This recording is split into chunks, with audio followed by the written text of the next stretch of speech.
in New York.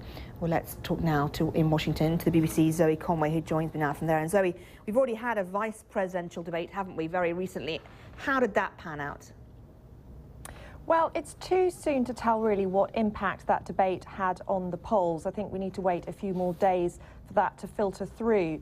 But in terms of what the pundits are saying, they're divided, to be honest, over if there was a winner of that debate, whether it was Joe Biden or Paul Ryan. Most seem to think that Paul Ryan held his own in that debate pretty well given his relative inexperience.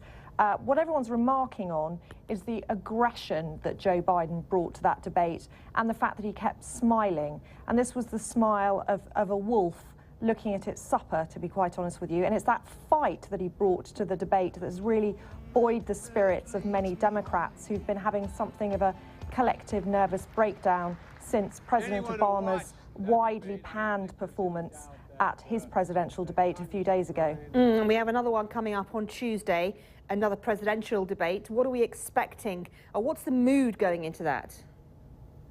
Well, what certainly Democrats are hoping for is that President Obama comes out fighting. The kind of joke doing the rounds after the last debate was that he looked like he was on Ambien, which is a sedative. So I think there's quite a lot of Democrats hoping that he will look rather more like he's been drinking caffeine into this debate. So they're hoping that really he comes out much more aggressively.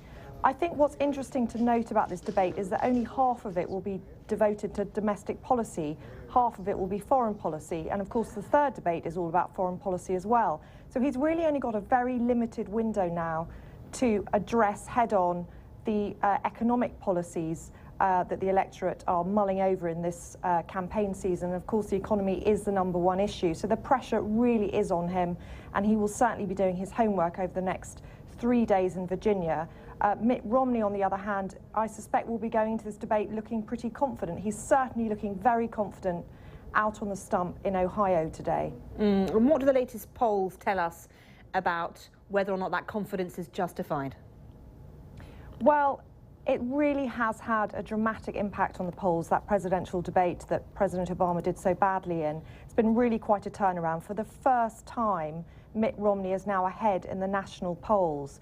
But what's even more important is what's going on in the battleground states. There are 9 of them, and he has overtaken President Obama in quite a few of those states. And in Ohio, as I say, he's really caught up, and it's Ohio that is the state that both sides really, really care about right now, and they're going to it over and over again, visiting that state. And just to give you a sense of how important they think it is, the New York Times today are reporting that both sides have now spent $98 million just on campaign ads in that state.